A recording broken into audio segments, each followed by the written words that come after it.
Good day! Online na naman ako para share sa inyo yung mga ginawa namin nung nag-apply kami ng Japan visa as a freelancer. Tara! So, we recently granted multiple entry visa for 5 years as a freelancer with no ITR. Ito yung mga sinabit naming requirements. Number 1 dyan is yung expired single entry visa because we have a previous travel in Japan last March to celebrate our wedding anniversary. So, dalawa lang kami ng wife ko noon, hindi pa namin kasama yung anak namin that time. And bank certificate with ADB. ADB stands for Average Daily Balance.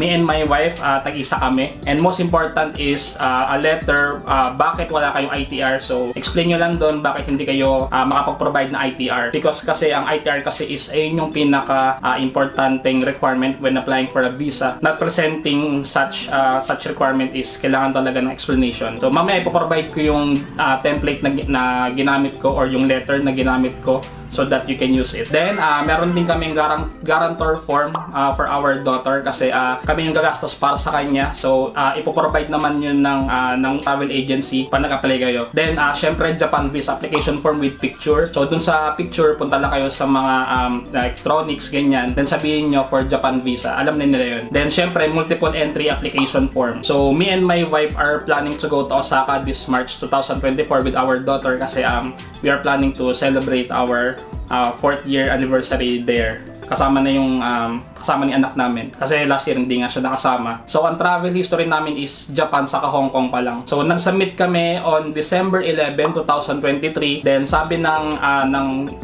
agency which is Attic Tours, isasubmit nila yun on December 13.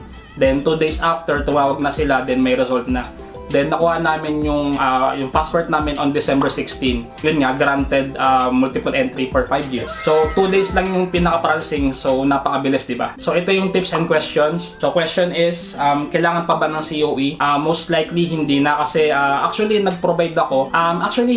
Kung freelancer ka, hindi naman talaga tayo binibigyan ng COE. So meron akong client, full-time ako sa kanya. Then ang binigay sa akin is Certificate of Service na tinatawag kasi independent contractor nga yung status ko. And same with my wife. And nag-print din kami sa Upwork ng COE or Certificate of Earnings.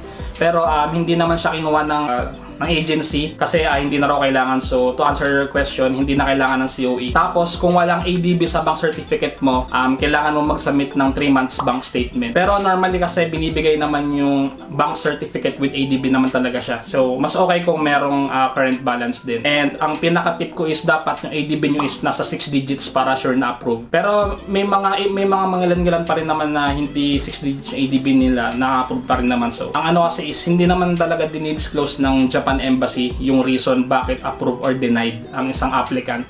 So, discretion na nila yon and hindi natin alam ano yung reason. Then, dun sa itinerary nyo, dapat 5 days lang tapos yung mga free lang na pasyalan para syempre, iisipin ng Japan Embassy mas less yung gastos, mas madali, mas makakauwi kayo or mas makakatipid. Kasi kung 15 days or 30 days, baka kasi ma-deny kayo eh.